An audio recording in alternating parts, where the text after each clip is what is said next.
manual de vida terrenal. Alguien que trae la verdad de Dios, pero nos enseña que la verdad de Dios no es para que sepamos, sino para que seamos y hagamos.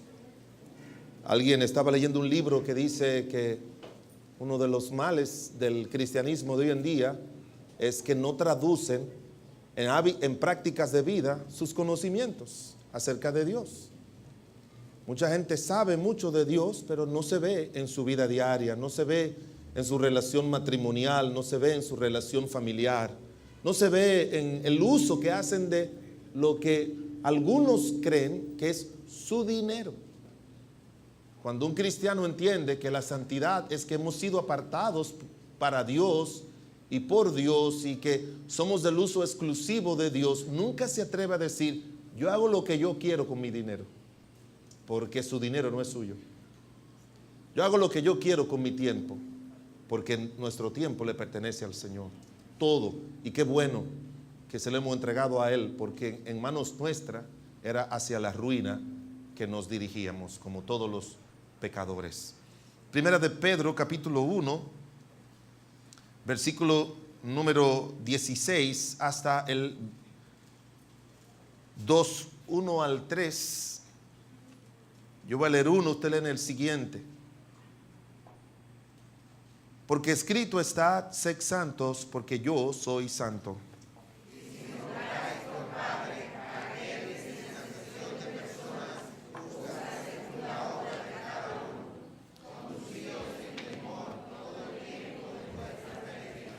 Sabiendo que fuisteis rescatados de vuestra vana manera de vivir, la cual recibisteis de vuestros padres, no con cosas corruptibles como oro o plata, sino con la sangre preciosa de Cristo, como de un cordero sin mancha y sin contaminación, ya destinado desde antes de la fundación del mundo, pero manifestado en los postreros tiempos por amor de vosotros.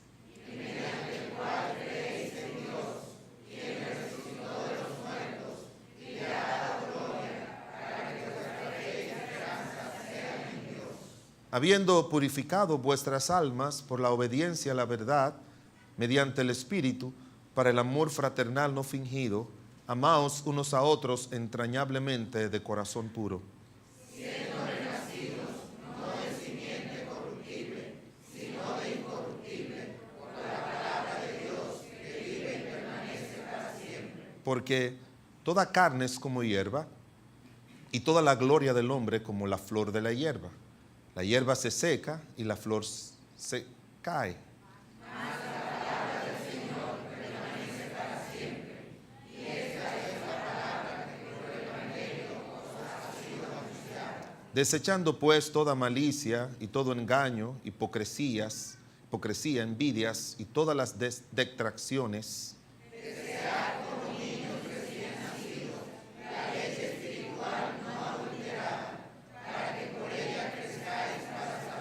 si es que habéis gustado la benignidad del Señor.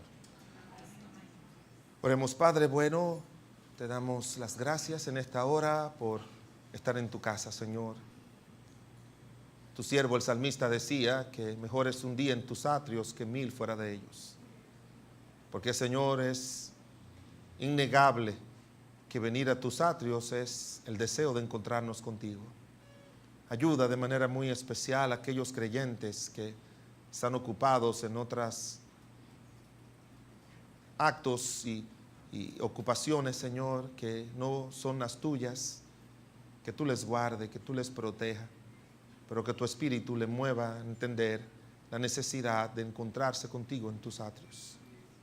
Señor, y a esos todos los que hemos venido, Señor, queremos salir de aquí con la evidencia en nuestros corazones y en nuestras vidas de que tú obras con poder cuando estamos a tu lado.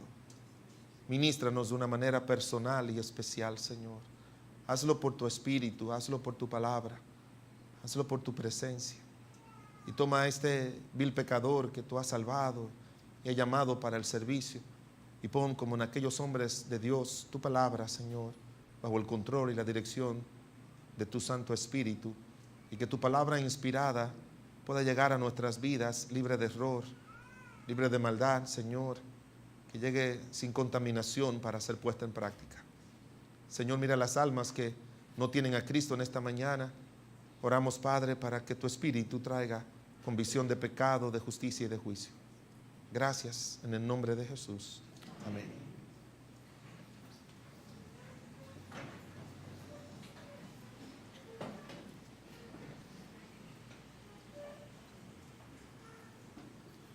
Una vez que se habla de santidad, el Señor aprovecha para hablarnos acerca de cuál es el recurso divino, porque estamos hablando de los recursos divinos que Dios nos ha dado para que nosotros podamos vivir en santidad. Es una demanda muy alta, muy alta. Usted encuentra lo que dice aquí la Biblia en Primera de Pedro, que ya aparece en el libro de Levítico 3 veces, o lo que dice Mateo capítulo 5 versículo 48, que dice: sed pues perfecto como vuestro Padre que está en los cielos es perfecto. Y todos podemos llegar a la conclusión que son demandas muy altas. Nunca usted y yo diríamos podemos estar a la altura de Dios. Pero recuerden, hermanos, que cuando Dios nos creó, nos hizo a imagen y semejanza de Él. Nos hizo con un estado de pureza y un estado tan alto que por estar nosotros en el pecado lo vemos inalcanzable. Pero ahora que hemos llegado a Dios de nuevo a través de la obra de Cristo en la cruz del Calvario, ahora sí podemos nosotros entender de que ese plan de Dios es de regresarnos a tener muy parte de esa naturaleza con la que fuimos creados, que por el Espíritu y su palabra y todos los medios que Dios ha dejado, los recursos, nos van ayudando a nosotros a ir perfeccionando su obra hasta el día en que seamos llevados al cielo en el arrebatamiento de la iglesia y que seamos semejantes a Él, porque dice la Biblia que le veremos tal como Él es. Siempre, hermanos, recuérdese que el que no tiene metas no llega lejos. Si usted como cristiano no tiene metas, no va a llegar muy lejos. Si usted como esposo o esposa no tiene metas, no va a llegar muy lejos. Si usted como en su trabajo no tiene metas, si en su profesión usted no tiene metas, usted no va a llegar muy lejos. Hay demasiadas personas hoy en día viviendo la vida solamente en el aquí y en el ahora. El asunto de las metas es que las metas siempre son objetivos lejanos, distantes, y las personas les gustan recibir lo de hoy, se contentan solamente con lo de hoy, y eso no los hace a ellos caminar para Dios. Estaba hablando con alguien ahora, alguien habló con mi esposa en este viaje y dice: yo creo que mi matrimonio no va a durar mucho, porque hay muchas interferencias entre mi cónyuge y la familia de mi cónyuge, y yo creo que no vamos a durar mucho. ¿Sabe lo que significa eso? No tiene metas. No tiene metas. Las metas nos ayudan a nosotros a entender: Dios me ha dado este esposo, Dios me ha dado esta esposa, es un esposo cristiano, es una esposa cristiana, me ha dado este trabajo, me ha dado esta profesión, me ha dado este negocio, me ha dado esto. Yo sé que yo quisiera llegar, pero para llegar allá necesito sacrificio, necesito ser transformado, necesito arreglar las cosas. Yo sé hasta donde Dios quiere que yo llegue. Yo voy a caminar a la meta y voy a sacrificarme todo lo que yo pueda con tal de llegar y lograr tener lo que Dios en su gracia y misericordia quiere que yo tenga al ponerme aquí. Nadie, hermanos, inicia un juego. Nadie inicia un juego que es algo de entretenimiento si no tiene metas. Nadie hace nada en la vida y llega lejos si no tiene metas. Y ya les repito, hay demasiada gente fracasadas, cristianos fracasados, porque no tienen metas, porque no quieren sacrificarse para lograr esa meta. Usted y yo nos asombramos viendo al apóstol Pablo, un hombre que llegó lejos en cuanto a su ministerio, y él dice: hermanos, yo no pretendo haberlo alcanzado ya, y estaba muy adelantado en su ministerio, Pero una cosa hago, olvidando ciertamente lo que queda atrás y extendiéndome a lo que está delante, prosigo a la meta. Y luego él dice que para lograr esa meta, él dice, yo pongo así que yo corro, poniendo la metáfora de la carrera, yo pongo mi cuerpo, así que yo de esta manera corro, no como el que corre a la aventura, de esta manera peleo, no como quien golpea el aire, sino que golpeo mi cuerpo y lo pongo en servidumbre, no sea que habiendo sido heraldo para otros, yo mismo venga a ser eliminado. Entonces él dice, yo tengo que luchar contra mí mismo, yo tengo que luchar contra hábitos, actitudes, cualidades malas del carácter, yo tengo que sacarlas, yo tengo que incorporarlas a las buenas. Yo tengo una meta y yo quiero llegar a esa meta. Y Dios nos ha puesto una meta que es que seamos santos. Y todos debemos correr hacia eso.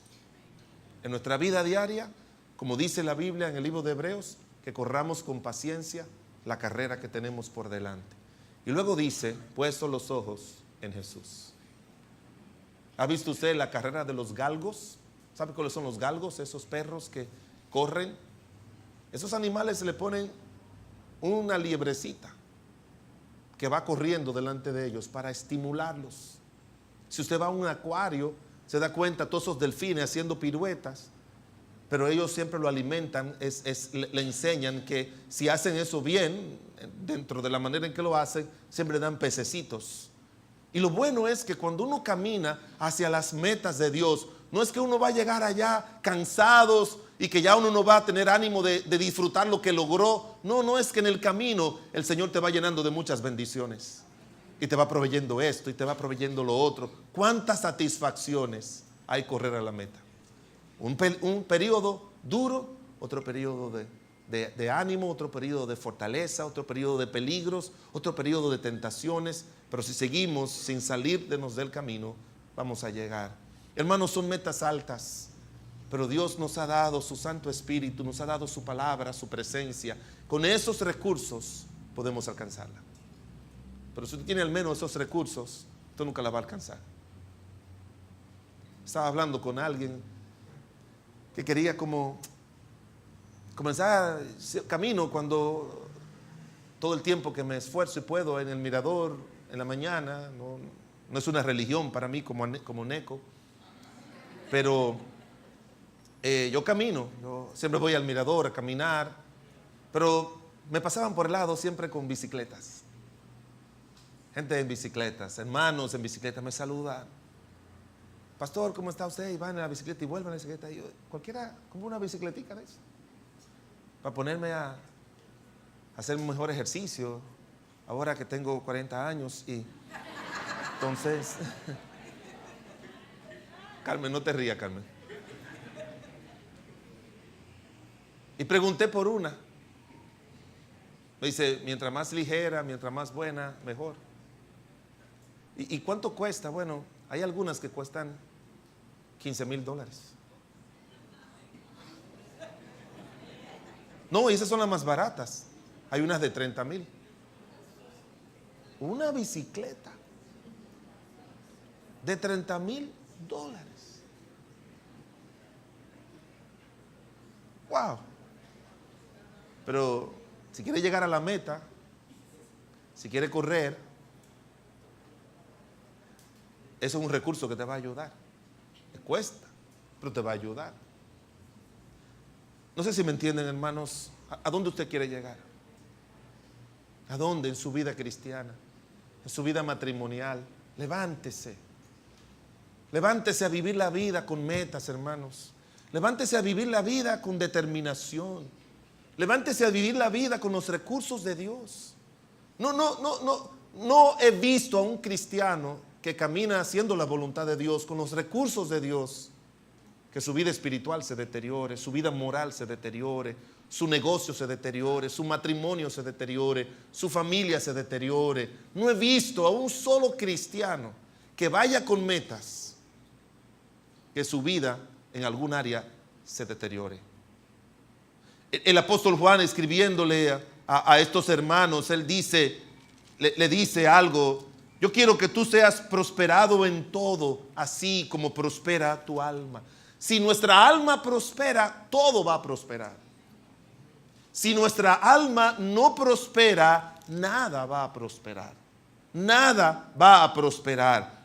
Es como dice la Biblia, por más que trabajemos y nos esforcemos, todo va a caer en saco roto.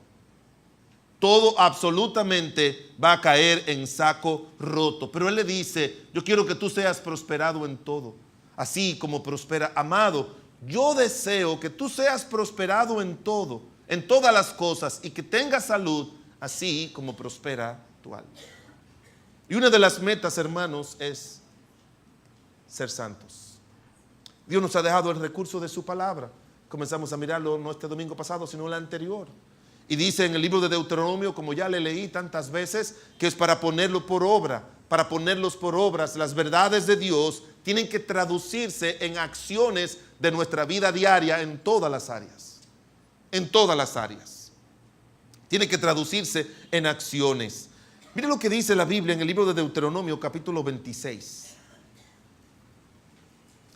Deuteronomio, el capítulo número 26, hablando de este recurso tan precioso que es la palabra de Dios, a la que hace referencia allí el libro de Pedro, hablando acerca de eso, que cada uno de nosotros, la palabra de Dios, y luego dice por la obediencia, dice Pedro ahí, por la obediencia a la verdad, por la obediencia a la palabra de Dios.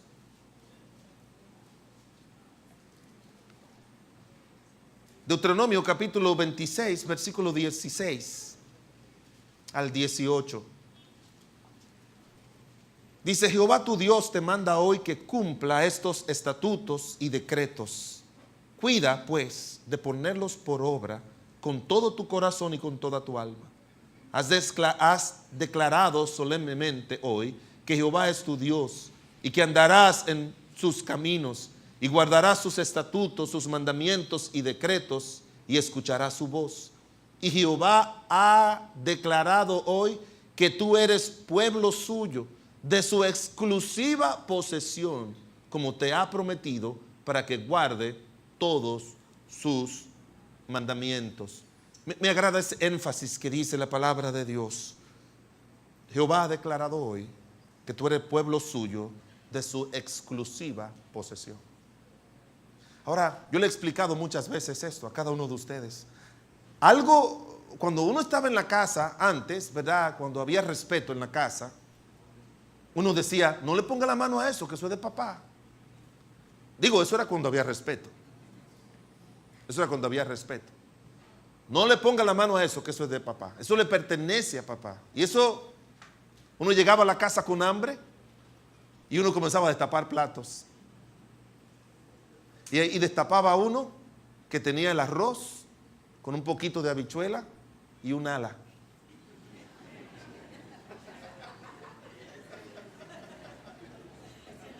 No tiene que preguntar.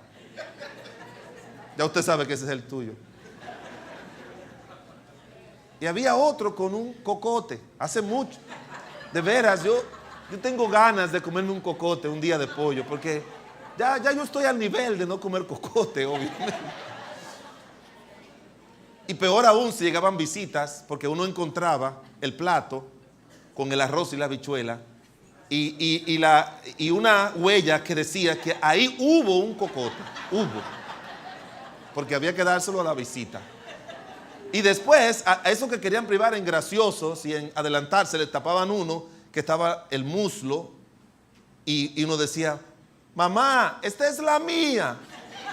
Y la mamá le decía, ¿cuál? La que tiene el muslo. Muchacho, tapa eso, que eso es de tu papá. Uno tiene que taparlo así. Eso era de papá. Lo de papá no se le pone la mano. De papá. Eso es así. Oí a alguien que le decía a la mujer, mi amor, ¿y qué vamos a comer hoy? Bueno, cómprate un poco de pollo. Aléame a los muchachos, cocotéame a las hembras y pechuguéame a mí. Eso era algo de papá. Y hermanos, aunque uno se ríe de esas cosas de antes, pero la verdad es que Así era como las personas comenzaban a respetar lo de Dios, cuando respetaban a lo de papá. Y usted y yo, hermanos, hemos sido comprados por el Señor para el uso exclusivo del Señor. Jehová ha declarado hoy que tú eres pueblo suyo. ¿Sabe cómo todos tenemos que decir cuando se dice eso? Déjenme ver si ustedes saben. Jehová ha declarado que tú eres pueblo suyo. Amén. De su exclusiva posesión. Amén. ¿Usted sabe la grandeza de eso? Que somos de Él. Pero ese amencito tan fuerte no debe surgir ahora, sino también que debe surgir mañana o esta tarde cuando llegue a la casa y no te pongas a pelear con los hijos y a empujar al marido y a hacer las cosas. No te olvides que somos de Dios cuando salimos de aquí. No te olvides de eso. Somos, dice la palabra de Dios, para eso, de su exclusiva posesión. Que somos de Él, dice la Escritura, pueblo suyo. Y por eso Él cuida tanto a lo suyo. La Biblia dice que en el cielo ninguna cosa que hace pecado o inmunda ha de entrar. Nada de eso, porque la idea de todo eso es, no solamente en el cielo no ha de entrar, sino aquí en la tierra, en la comunión con Él, tampoco debe entrar. Tampoco debe entrar. Y hermanos, desde que nosotros resucitamos por la mañana, porque cuando uno se despierta, ¿verdad? Es un nuevo día. Usted tiene que saber que salió a caminar, salió a hablar, a vivir alguien que le pertenece a Dios y que tiene que reflejar lo de Dios en toda su manera de vivir.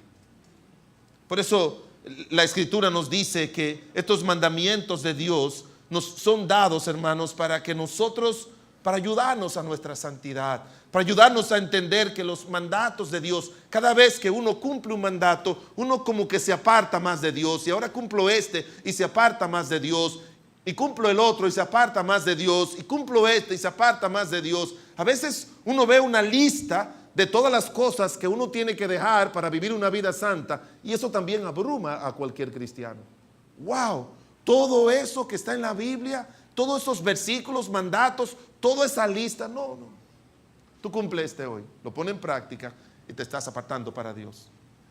Y después cumple el otro, y así sucesivamente. Y al final, cuando tú te paras aquí y haces un checklist, un chequeo de la lista, va a decir, wow, y todo eso, vas a llegar a donde Dios quiere que estés, sin tú imaginártelo.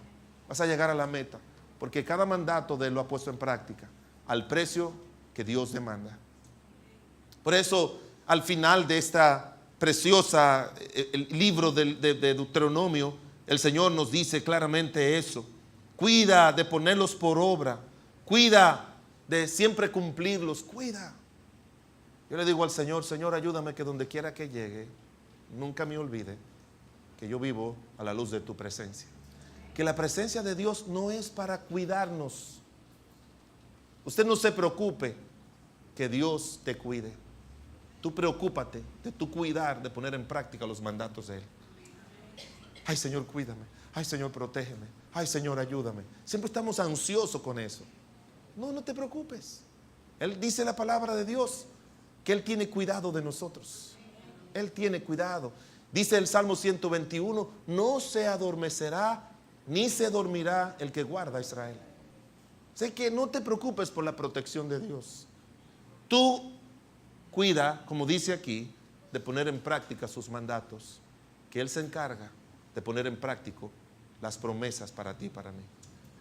No te olvides de eso. No nos olvidemos de eso. Primera de Juan, capítulo 2. Mire conmigo, Primera de Juan, capítulo 2, versículos 1 al 6. Estamos hablando que los mandatos de Dios nos son dados para nuestra santidad, para que nosotros podamos vivir vidas santas, vidas piadosas, vidas apartadas para Dios. Primera de Juan, capítulo 2, versículos 1 al 6. Hijitos míos, estas cosas os escribo para que no pequéis. Y si alguno hubiera pecado, abogado tenemos para con el Padre, a Jesucristo el justo. Y Él es la propiciación por nuestros pecados, y no solamente por los nuestros, sino también por los de todo el mundo. Y en esto sabemos que nosotros le conocemos si guardamos sus mandamientos. El que dice, yo le conozco y no guarda sus mandamientos, el tal es mentiroso y la verdad no está en él. Pero el que guarda su palabra, en este verdaderamente el amor de Dios se ha perfeccionado. Por esto sabemos que estamos en él. El que dice que permanece en él debe andar como él anduvo. Otro aspecto más, hermanos, es que los mandatos de Dios, primero, como miramos en Deuteronomio, nos son dados para que nosotros los pongamos en obra, los pongamos en práctica. En segundo lugar, los mandatos de Dios nos son dados para impedir que la impiedad controle nuestras vidas. Por eso Él dice aquí en su palabra, estas cosas os escribo para que no pequéis. ¿Cuándo es que usted y yo sabemos que algo es malo? Cuando se nos enseña, cuando somos niños, se nos enseña que eso es malo. Si no tenemos el conocimiento, como dice la palabra de Dios en Romanos 7, que el apóstol Pablo dice, la ley, cuando yo me enteré que la ley decía, no codiciarás, entonces fue dada para que sepamos cuáles acciones de los hombres después del pecado son pecados, después de la caída, son pecados y cuáles no. Por eso el Señor le dio los mandamientos y nos ha dado tantos mandamientos para que nosotros sepamos y podamos distinguir lo que es pecado y lo que no es pecado. Y dice la Biblia, esas cosas os escribo para que no pequéis. Cada mandato de Dios quiere detener que la maldad avance en nosotros, influencie en nuestras vidas, controle nuestras vidas. Recuérdese que nacemos en el pecado. Nuestra inclinación natural es hacia el pecado. Y Dios en su gracia y misericordia nos ha dado su palabra para que cuando entendamos que algo es malo, el Señor en su gracia y misericordia nos ayude a decir, yo no voy a seguir en eso. Hermanos, no hay pecado que valga la pena con respecto a lo que Dios nos quiere dar. Le he dicho cuando doy las enseñanzas a las parejas, los estudios dicen que una relación sexual, que es por donde la mayoría de nosotros, Satanás, jóvenes, adultos, el diablo siempre quiere agarrarnos, dura de 4 a 11 minutos. Eso es todo lo que dura. Una intimidad entre un hombre y una mujer, según los estudios, de 4 a 11 minutos. ¿Y usted cree que por 4, 5, 6, 7, 8, 10 minutos, pasajeros, sensaciones pasajeras, yo voy a perder todo lo que Dios en su gracia y misericordia tiene para mí, permanentes y duraderos? Porque las cosas del pecado son temporales. Y no temporales en el sentido de que dice, bueno, duro 1 año disfrutando esto, aunque voy a durar 2 o 3 sufriendo. No, las cosas del pecado, si traen algún placer, es un placer de minutos. Las cosas de Dios traen un placer de toda la vida. De toda la vida. No venga a la casa de Dios para seguir en sus pecados. No venga a encontrarse con Dios si usted va a querer seguir en sus pecados, en su estado de desobediencia, de dureza. Estaba leyendo en mi vida, en mi devocional, voy por el libro de Proverbios. Yo no sé por dónde usted va, pero yo voy ya por el libro de Proverbios y me asombro tantas veces que el Señor habla acerca de dureza de corazón. Proverbios 28, 14, no lo busquen, dice, bienaventurado el hombre que siempre teme a Jehová. Y esa es una de mis palabritas favoritas. Así que si usted mira mi Biblia, tiene un cuadrito ahí de la palabra siempre. Porque eso significa que es un estado permanente de temor a Dios en el que tenemos que vivir. Bienaventurado el hombre que siempre teme a Dios, mas el que endurece su corazón caerá en el mal.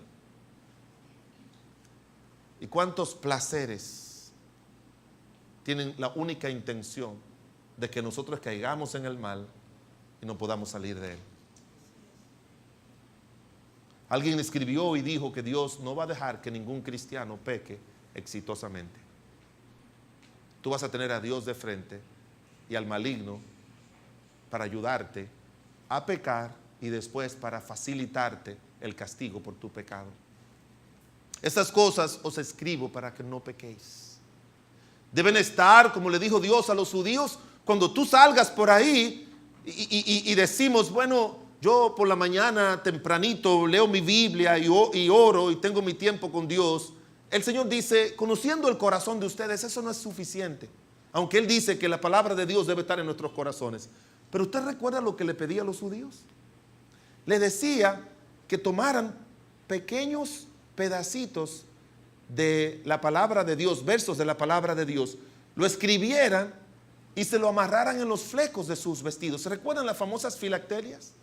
Se lo amarraran en el vestido, se lo amarraran en cualquier lugar, se lo amarraran para que en cualquier momento, si estaban en el banco, por ejemplo, no había banco en esa época, pero en cualquier sitio, ellos sacaban esos papelitos y se ponían a leer la palabra de Dios. Y ahora usted tiene la ventaja de que si usted está haciendo una fila en el banco, puede abrir su celular y bajar algunas aplicaciones donde está la Biblia y leer la palabra de Dios. Porque siempre deben estar en nuestros corazones, cada día presente, los mandatos de Dios constantemente. No podemos olvidarnos de eso. Eso nos va a ayudar a poner en práctica las verdades de Dios, pero eso, como dice aquí en el libro de Juan, nos va a ayudar a no pecar. Nos va a ayudar a no pecar. Y tenemos una ventaja, dice la Biblia, que aun cuando pequemos, tenemos a alguien que nos defiende si nosotros queremos salir bien. Ahora mira, ¿qué hace un abogado? El abogado te dice, ¿tú robaste? Sí. Dime la verdad a mí. Sí. Yo robé. Déjame buscar la forma a ver de qué manera yo puedo demostrar al juez que tú no robaste. Eso es lo que hacen los abogados. Déjame buscar la manera de ver cómo yo le puedo demostrar al juez que tú no robaste. Y si es muy evidente, buscar algunas alternativas, cosas que atenúen la pena. ¿Sabe cómo actúa nuestro Señor Jesucristo cuando pecamos? Dice la Biblia aquí, si alguno hubiera pecado, abogado tenemos para con el Padre. Tú vas y le dices al Señor, Señor, yo sé que yo pequé y yo quiero que tú abogues por mí frente al Padre para yo no recibir el castigo que merece mi pecado. Y el Hijo te va a preguntar, ¿tienes la intención oculta en tu corazón de seguir en ese pecado? Y tú no le puedes responder a Cristo que sí, que no, porque Él conoce los corazones. Esa intervención de Cristo es para ayudar a aquellos que por nuestra naturaleza humana hemos caído, pero queremos salir de allí, que ese abogado abogue por nosotros, y dice la palabra de Dios que Él nos saque. Pero algo más interesante para los que nos visitan, dice la Biblia, Él es la propiciación por nuestros pecados, y no solamente por los nuestros, sino de todo el mundo. Ahora, quiero enfatizarle eso, mi amigo y mi amiga que nos visita. Usted es pecador.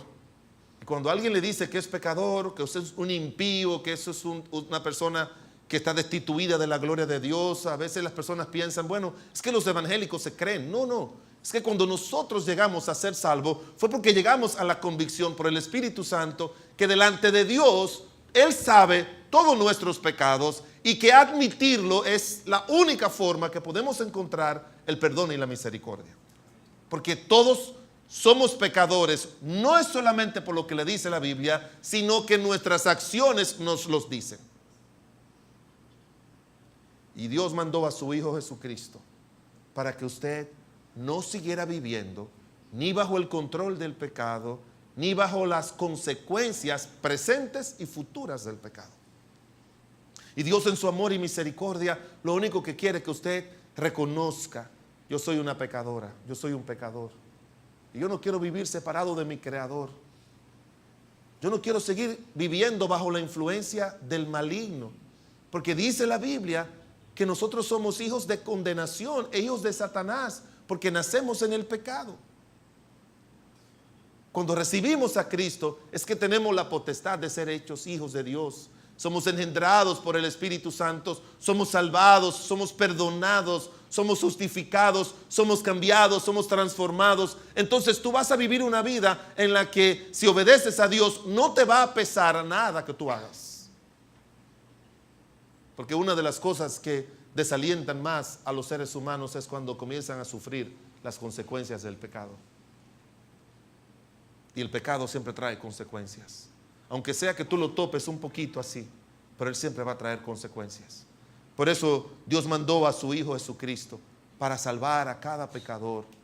Y si tú en esta mañana estás aquí sentado, sentada, y reconoce que tú eres pecador, no pienses que tú eres católica, que tú eres evangélica, que tú eres de tal religión. Eso no te va a salvar. Ni que la Virgen María, ni que San Pedro, ni que el Papa, ni el pastor. Nadie te puede salvar. El único nombre bajo el cielo dado a los hombres por el cual podemos ser salvos es Jesucristo. Amén. Y si Dios es el que salva, Él salva a la manera en que Él ha establecido. Él no salva a la manera que los católicos han establecido, que los protestantes han establecido, que cualquier religión ha establecido. ¿Tú quieres ir al cielo? ¿Qué usted me dice, señor sacerdote? Bueno, mi hijo, mira, cumple los 10 mandamientos, no haga mal a nadie. Eso no quita tus pecados. Señor pastor protestante, que usted me dice, ven siempre a la iglesia, tú sé una buena persona, eso no quita el pecado. Dice la Biblia que lo único que quita el pecado es la sangre de Cristo. Y esa sangre de Cristo es aplicada en el momento que uno lo acepta como su Señor y Salvador. En ese momento somos limpiados con esa sangre de nuestro Señor y Salvador Jesucristo. Mire lo que dice 1 de Juan capítulo 2 versículo 3. En esto sabemos que nosotros le conocemos si guardamos sus mandamientos. Ahora, quiero que usted entienda, hermanos, hay mucha gente que conoce la palabra de Dios, pero no conoce a Dios. No lo conoce a Él. El Señor Jesucristo le dijo, Tomás le dijo, muéstranos al Padre y nos basta. Y él dijo, tanto tiempo tienes conmigo y no me has conocido. Perdón, a Felipe le dijo, el que me ha visto a mí, ha visto al Padre. A veces nosotros tenemos muchos años siendo cristianos y conocemos los mandatos de Dios, pero no le conocemos a Él. La grandeza de hombres como el apóstol Pablo no era que él conocía tantos los mandatos de Dios, que sí los conocía, porque fue criado en base a eso, pero cuando él vino a Cristo, él dijo, ahora mi meta no es conocer los mandatos de Dios. Y yo siempre pienso, hermanos, que Dios nos va llevando, subiendo de nivel en nivel de perfección. Primero tú conoces sus mandatos y después a través de sus mandatos tú le conoces a Él. Porque con Él es que nosotros vivimos, con Él es que andamos, a Él es que le pertenecemos. Y Pablo dice, y ciertamente estimo todas las cosas como pérdida por la excelencia del conocimiento de Cristo Jesús, mi Señor. Yo quiero conocerle a Él. Y para conocerle tú tienes que andar en intimidad con Él. Y decirle, Señor, yo quiero conocerte, yo quiero saber lo que a ti te agrada o no te agrada. Y hay que tener ese corazón. Porque alguien dijo por ahí, dime con quién andas, te diré quién eres. Y dice la palabra de Dios que si tú dices, yo le conozco, mire el versículo 4, yo le conozco y no guarda sus mandamientos, el tal es que no, yo soy de Cristo, le dice el esposo a la esposa. Sí, pero no, uno de Cristo no le habla así a su esposa, no le habla así a su esposo. No es impuntual en su trabajo, no trata así a los hijos. Una persona así, no, una persona que dice que le conoce a Él, no viste de esa manera, no actúa de esa manera. Cuando una persona dice que conoce al Señor, pero no actúa, dice la Biblia que esa persona es mentirosa. Y usted sabe lo que significa eso, ¿verdad? Dice la Biblia en San Juan capítulo 8, versículo 44, que la mentira es ¿de quién? Que el diablo es padre de mentira. Y hay muchos cristianos que están en la verdad, que conocen la verdad, pero viven en la mentira, cuando no practican lo que dicen creer. El tal, dice la palabra de Dios, es mentiroso.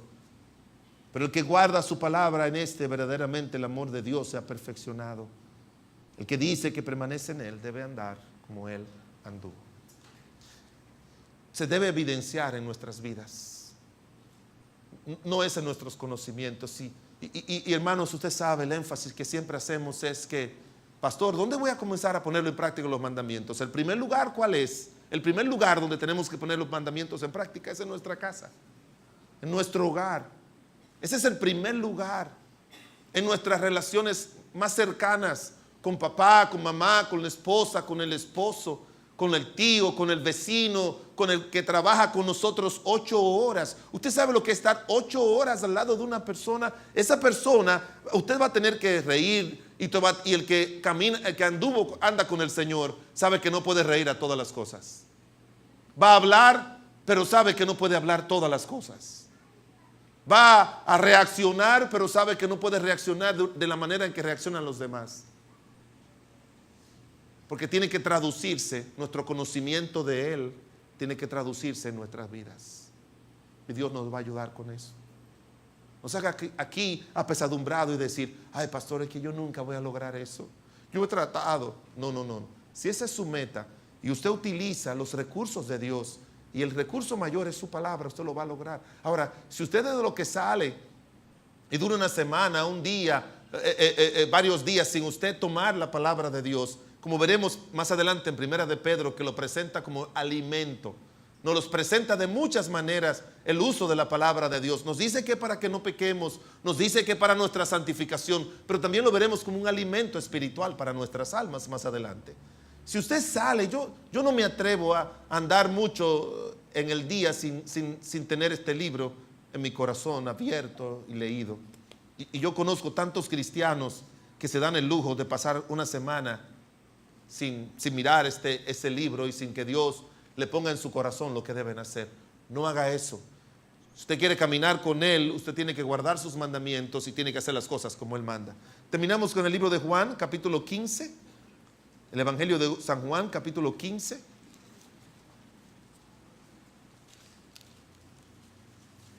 Y mire cómo el Señor termina con esto.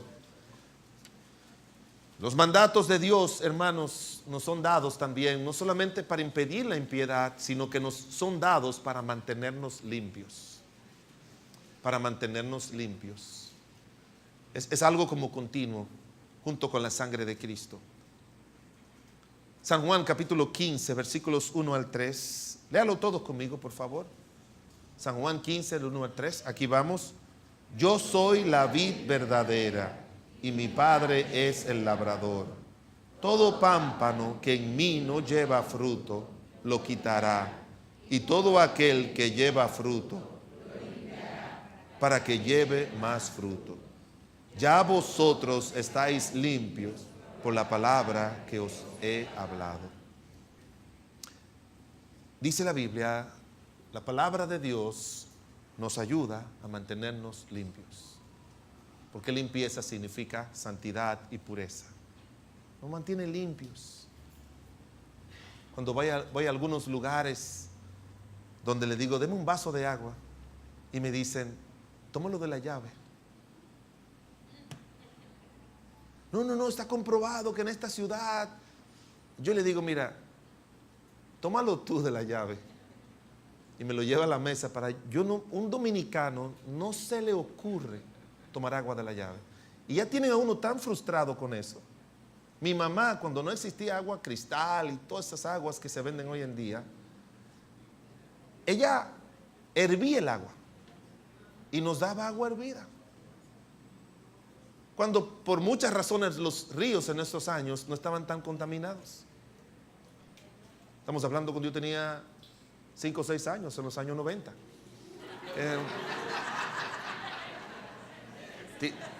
Tú tienes que tener más respeto conmigo, yo no sé por qué se ríen, pero en los años 60, ahí sí le gustó, ¿verdad? Uno era pequeño, como no había manera de que estaban menos contaminados, no, había que hervir el agua. Porque eso es algo que tiene que entrar todos los días a nuestro cuerpo y uno no quiere que entre con impureza. Ahora, hermanos, Cristo dice, yo, el Hijo de Dios, inspirado, mis palabras que han salido por 3 años con ustedes, es para mantenerlos limpios. Ya vosotros estáis limpios por la palabra que os he hablado. Ustedes ya conocen lo que es bueno y es malo. Ustedes no están como los fariseos. Ustedes saben. Y luego dice la Biblia que esa limpieza por estar en Cristo es la que nos permite producir frutos. Frutos. Y ya Cristo dijo en una ocasión, por sus frutos los conoceréis. Nos permite producir frutos. Y lo que me gusta es que cuando usted sabe lo que es un pámpano, ¿verdad? Aquí se menciona la vid es el árbol de la uva, pero el pámpano son las ramas. Y usted sabe que las ramas están así, abiertas, y el fruto cae, y las ramas no se comen en el fruto, como, déjame comérmelo, no pueden. Ellos disfrutan cuando el fruto cae y otros pueden comérselo. Nuestra vida, hermanos, y el vivir una vida de obediencia a Dios y a su palabra, y el vivir una vida limpia y santa, va a producir frutos. Y todo el mundo se va a beneficiar de eso. Porque es una vida limpia, es una vida que produce para la gloria de Dios. Nuestra meta es la santidad. Y Dios en su gracia y misericordia ha dejado su palabra para ayudarnos, para mantenernos limpios, para mantenernos lejos de la maldad, para transformarnos. Y como dice Pedro en el pasaje que leímos allí, él dice, habiendo purificado vuestras almas por la obediencia a la verdad. No es solamente el conocimiento de la verdad, sino dice 1 de Pedro 1:22, por la obediencia a la verdad. ¿Y sabe lo que significa la obediencia? Cuando uno toma la determinación de que eso que Dios dice va a ser así en mi vida. No importa que me encuentre frente al pastor, frente a mi esposo, frente a donde sea, esté en la China, esté en Rusia, esté en África del Sur, donde quiera que yo esté, yo voy a poner en práctica los mandatos de Dios. Cuando estén en internet, yo no voy a mirar nada sucio, porque eso me ensucia y con mucho esfuerzo el Señor me está limpiando con su gloriosa palabra. Habiendo, dice la Biblia, purificado vuestras almas por la obediencia a la verdad. ¿Es usted un cristiano que tiene como meta la santidad y que cada día toma este bendito libro, lo trae a su mente, lo trae a su corazón y le dice al Señor, Señor, ayúdame que eso se traduzca en acciones, en fruto para mi vida, para la gloria tuya, para el provecho de los demás y obviamente para el bienestar mío? Pero eso es una obra continua de purificación que Dios va haciendo. Es una obra transformadora. Estaba leyendo el libro, como le dije en mi devocional, el libro de Proverbios, y 4 o 5 capítulos, uno termina como abrumado. Terminé abrumado ayer y estos días leyendo el libro de Proverbios. Y abrumado porque Proverbios son declaraciones breves de verdades más grandes. Son declaraciones breves, pero de verdades mucho más grandes, condensados. Y cuando uno lee un proverbio, al rato que se queda uno pensando, al rato viene otro que también te pone a pensar. Y después viene el otro. Y después viene el otro. Porque no es como los demás libros de la Biblia, que son una historia donde después que tú leíste la historia de David y Betsabé, tú dices, yo aprendí una cosa. Cuando tú lees la historia de David cuando venció a Goliat, tú dices, yo aprendí algo en esto. Con los proverbios, cada proverbio es una verdad muy diferente a otra, pero tan necesaria para nosotros. Y Dios quiere, como dice el autor de un libro, los proverbios es lo que tú has leído en Deuteronomio, proverbio te enseña cómo ponerlo en práctica. Deuteronomio era cuando Moisés le decía, tienen que tomar los mandamientos, y estos son los mandamientos, y le describe los mandamientos. Pero tú tomas un solo proverbio y tú vas a poner en práctica quizás 10, 20, 30, 40 verdades de la Biblia con un solo proverbio. Porque tienen condensado muchas verdades de la palabra de Dios. Pero el propósito es que nosotros podamos mostrarlo en nuestra vida diaria, en nuestra vida práctica. Ser santo no es una meta inalcanzable. Es una meta a la que Dios nos lleva poco a poco para que seamos como Él y los demás puedan disfrutar de eso y también nosotros mismos. Y obviamente para que vivamos una vida que le honre y le glorifique a Él. Porque sin santidad nadie podrá ver al Señor. Y no solamente que no lo va a ver en el cielo, sino que no lo va a ver en la tierra, a Él obrando en favor de su vida. Eso es lo que significa ese versículo. Tú no vas a ver a Dios obrando en tu vida si tú no eres santo. Dios le dijo a Moisés: Moisés, yo te quiero usar, pero ten cuidado que el lugar donde estás es santo. Y lo que te voy a decir son cosas santas. Le dijo a Isaías: yo quiero que tú vayas a mi pueblo y profetice a mi pueblo. Pero Isaías se dio cuenta que con sus labios no podía hacerlo. Y dice la Biblia que Dios pasó un fuego, carbones encendidos para santificar y purificar a Isaías. Y entonces Isaías dijo: heme aquí, envíame a mí. No hay manera, hermanos, de que las cosas vayan bien en nuestras vidas y que veamos a Dios obrar en nuestras vidas si no es en una base de santidad. Nuestra meta es caminar y correr hacia la santidad en todas las áreas de nuestras vidas.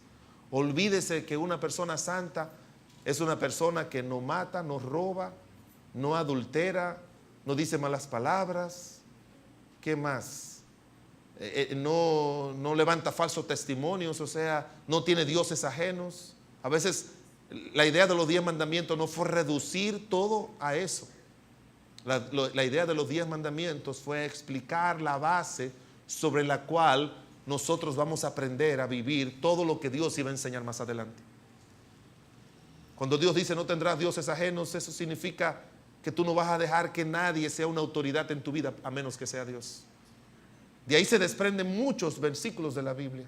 Y de cada mandamiento es una proyección de tantas verdades en la Biblia. Pero no lo reduzca, sino que cada verdad de Dios tiene un amplio espectro en el cual Dios quiere que vivamos para su gloria. Hermanos, nos conviene vivir en santidad. Nos conviene que esa sea nuestra meta. Ser cristianos obedientes y ser cristianos santos. Oremos. Padre bueno, Dios todopoderoso y santo, nuestra alma está contenta y complacida al saber, Señor, que lo que tú quieres que logremos son cosas altas que sí sabemos que con nuestro humano esfuerzo no lo podemos lograr, pero cuando tomamos tus recursos y con ellos nos esforzamos en ponerlos en práctica, en usarlos, entonces podemos verte a ti obrando en nuestras vidas. Señor, ayúdanos a entender que la santidad es más que 10 mandamientos. Ayúdanos, Señor, del cielo y de la tierra.